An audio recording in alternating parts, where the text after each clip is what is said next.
the theme park capital of the world, bringing you the latest in theme park news. Welcome to the ThrillGeek Podcast. Josh D'Amaro, Disney's new CEO. Barry, I think this is something that everybody saw coming. Yeah. I'm shocked. Yeah. I'm not shocked. Even the most recent discussion of the rumors of them voting him as CEO. I mean, I can go back probably months. I would say maybe even years of him being CEO, of discussion of him being CEO, as far as I can remember. We got the official announcement today. They voted. They did all the legal stuff. And Josh D'Amaro has been named Disney's next CEO. He will take the helm on March 18th, 2026, obviously replacing Iger as the CEO.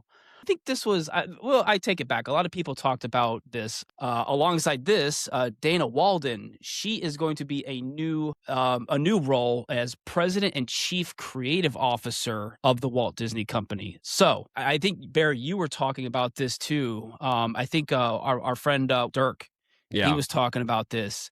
And I think this was bigger news than just the announcement of him becoming CEO. Well, she is the first female president of Disney. People seem to forget, we always talk about Eisner, but Eisner was the CEO, Frank Wells was the president, and that is probably what, we really consider the era that brought Disney back. I think Disney has become too big to have just some CEO who oversees everything. You need a president, you need in this case, a president and a chief creative officer to oversee that side of the business. Josh, who was a parks guy, is now, he is the first CEO who is a parks guy, whether you like what he's done or not. And we'll get into that, of where some of what is the way the parks are right now started with Chapek.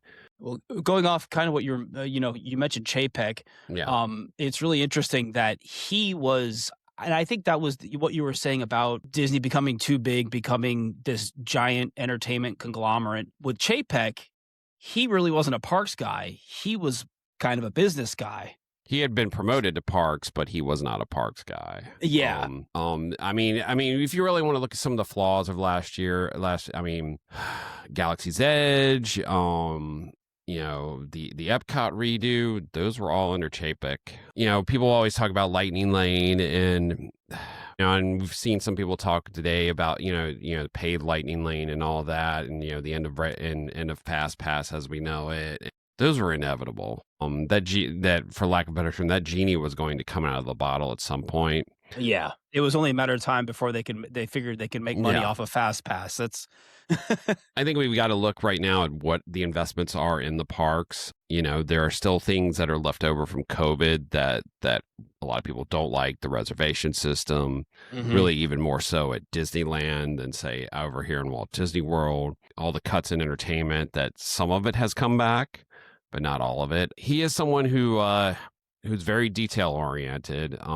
Everyone who knows him well enough knows that when he goes to the parks, when he is looking for things, if he sees lights out or things not like look any right, imperfections or anything, he's going to point it out. He's also someone who spends a lot of time in the parks, which a lot of the parks, even parks and experience presidents wouldn't spend a lot of time in the parks. And everybody was posting their selfies with D'Amaro today on social media, and it was really funny.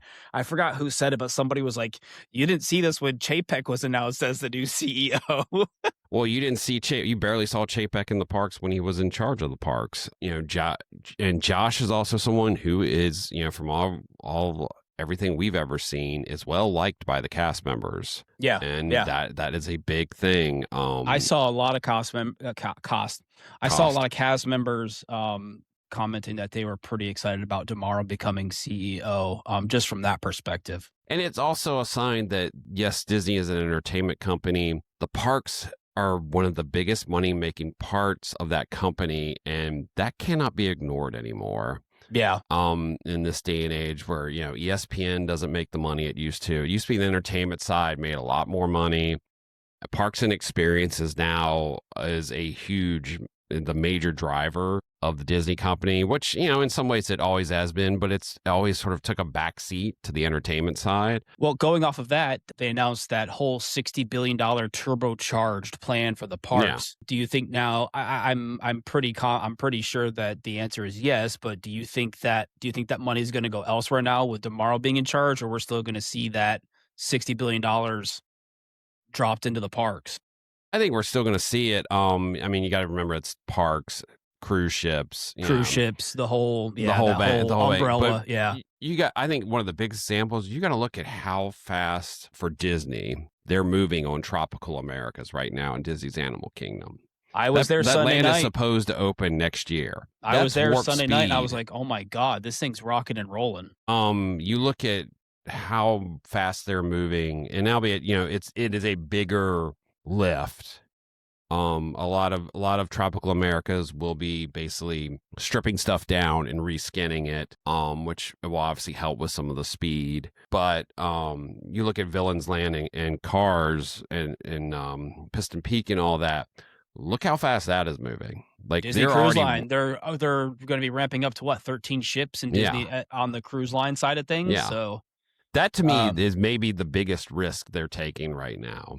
The 13 ships on Disney Cruise Line. Because, we've already seen where, Disney, when they've gone to Australia or New Zealand, or even the times that usually it's been the smaller cruise ships that gone out of Galveston. Those Disney cruises are a lot less expensive than the ones here usually in Florida. So the question will be, obviously the plan is obviously to have ships that'll be in Europe, be in different parts of the world year round. The Disney Adventure is a huge risk.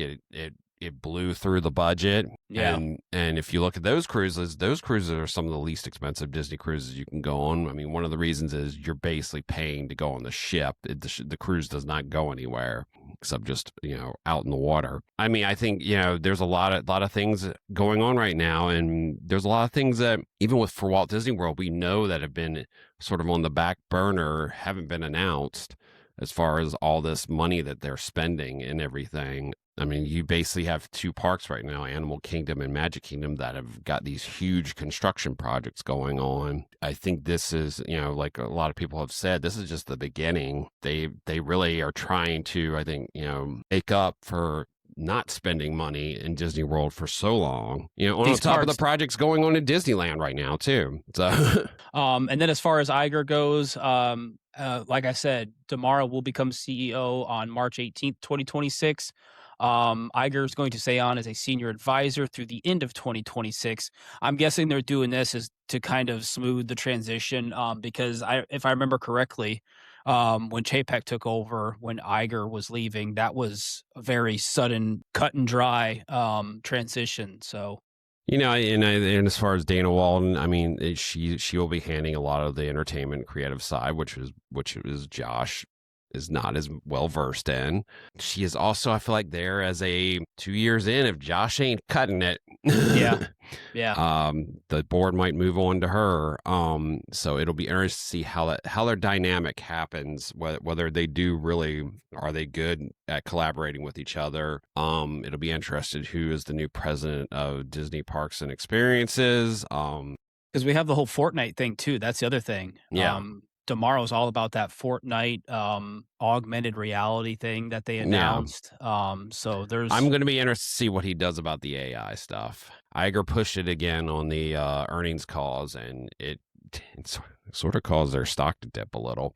Who knows if that's a setup to give the new CEO a quick win of being like, you know what, after we looked into this, maybe we're going to pull back from this. I think the biggest thing, and like we've talked about before, is like that whole AI deal too, is to at the time so they have some control while everything plays out. I think that has more to do with it than anything else, than having people create content with Disney licensed characters. I think this is more about them controlling their IP in the long run.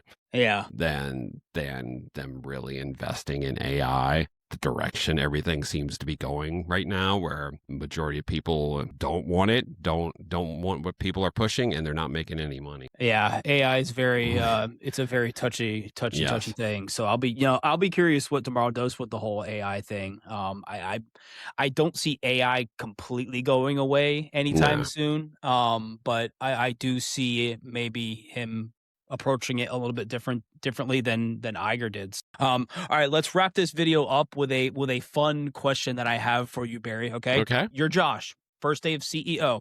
You have a magic wand and you can bring back one extinct attraction. What are you bringing back? That's a hard one. I mean, I should say that for me, but it's not. It's Journey into Imagination. I mean, that finally green lighting the update that brings it back to something that is similar or with new technology. Yeah. You know, it's as you and I have discussed, it's one of probably the biggest, saddest mistakes Disney World has ever made was ending that ride when they would literally have a classic attraction that only thing it needed was to have its technology updated, which we have a history of that here at Disney World, of them deciding they're not going to update technology on something. And then, look how long it's taken them for the update technology on Haunted Mansion over the years. So. And then let's not even talk about Frozen with the projection faces. Yeah, which is finally happening. So kudos to that, because I'm assuming he signed off on that too. So it's like that's something that was way past due. Yeah, I'm excited that we're getting authentic real face animatronics. So as far as me, oh gosh, if it wasn't a ride and a show, I'd bring back Illuminations. Yeah. Because, I mean, the only one that came to my mind was Great Movie Ride is up there. I think Great Movie Ride was a big loss. I would definitely, it's up there. If that park had an updated Great Movie Ride plus Mickey and Minnie's Runaway Railway, that I think that's, all these updates and stuff, Hollywood Studios still needs a ton of work. And I mean, it's getting some. It's getting some, but even that's a placeholder for the time being. Well, we got a new CEO coming in, so we'll see what Josh does. And I'm excited to see what he does with the company. And with what's her name by his side too, Dana. Yeah, I'm excited to see what happens. I mean, it can only get better. And they're interesting, and I'll wrap it up with they're entering an interesting time because we've already seen them offer a lot of discounts for Walt Disney World. So tourism around here is going to be very interesting with the current political climate and things, and us really not really knowing until this summer, because of Epic Universe. How is tourism really actually doing in Orlando right now? Anyways, guys, that's it. We just wanted to do a quick video here talking about Josh D'Amaro being announced as the new Disney CEO. We do have the article up on ThrillGeek.com if you guys want to check that out. So anyways, if you enjoyed the video, as always, give us that YouTube love. Leave a comment below. Let us know. Are you excited about D'Amaro? Are you not excited? Let us know below. And as always, take care, be safe, and we'll see you guys in the next video. See you later.